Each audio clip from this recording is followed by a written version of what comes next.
Dok, dok, saya ini kan kena anemia. Mungkin nggak sih kalau saya tuh bisa kena hipertensi, dok? Ya emang kenapa ya? Mungkin-mungkin aja kali.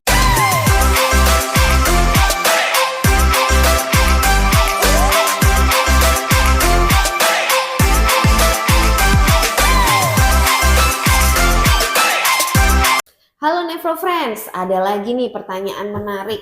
Kalau sudah mengalami anemia, apa mungkin mengalami hipertensi? Lah kenapa nggak mungkin? Ini karena salahnya mindset atau pola pikir dari kebanyakan awam yang menyamakan anemia itu dengan darah rendah. Padahal darah rendah itu kalau di bahasa awam bisa adalah dua macam hal yang sebenarnya sangat berbeda. Yang pertama, darah rendah yang dimaksud itu adalah tekanan darah yang rendah. Yang kedua, darah rendah yang dimaksud ya betul-betul anemia, yaitu kekurangan sel darah merah. Nah, kalau ini yang dimaksud adalah hipotensi atau tekanan darah yang rendah, ya memang tidak akan dia hipertensi. Ya salah satu, karena kan tekanan darah bisa rendah, bisa tinggi.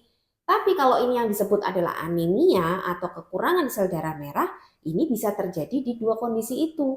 Anemia bisa terjadi pada orang-orang yang tekanan darahnya rendah dan bisa juga terjadi pada orang-orang yang tekanan darahnya tinggi. Orang yang anemia lalu suatu saat dia menderita hipertensi, ya juga bisa. Jadi sebetulnya anemia dan hipertensi ini tidak ada kaitannya. Apakah terus kalau dia kekurangan sel darah merah, tekanan darahnya pasti akan turun? Tidak juga.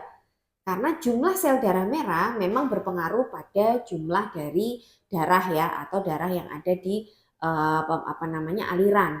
Tapi dia tidak berpengaruh pada tekanan darah karena adanya anemia ini pasti akan ada kompensasi-kompensasi lainnya. Sebenarnya saya juga pernah nih menjelaskan tentang perbedaan darah rendah yang versi hipotensi dengan darah rendah yang dimaksud adalah anemia atau kekurangan sel darah merah. Tuh ada di video saya yang ini.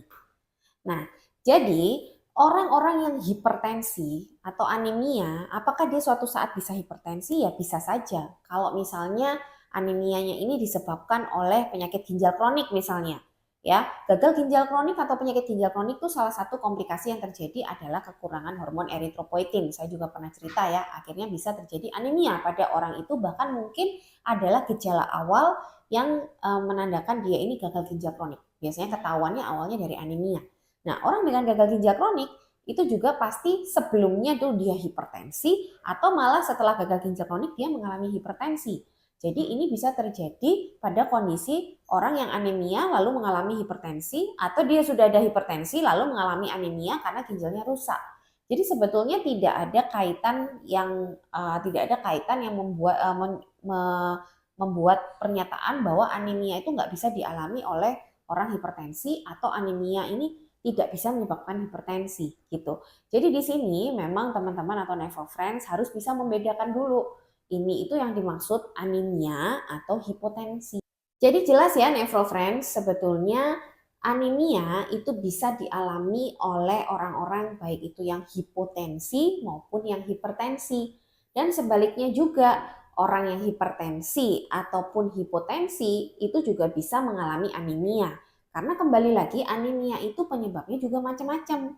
Bisa karena kekurangan zat besi, bisa karena memang ada masalah di sumsum tulangnya, bisa karena ada masalah autoimun, dan itu bisa terjadi baik pada orang yang hipotensi maupun hipertensi. Gitu ya Nevro Friends, semoga jelas dan silahkan dilihat lagi video-video saya sebelumnya untuk lebih jelas bisa membedakan apakah darah rendah yang dimaksud secara awam itu adalah anemia ataukah hipotensi, karena ini dua hal yang sangat berbeda.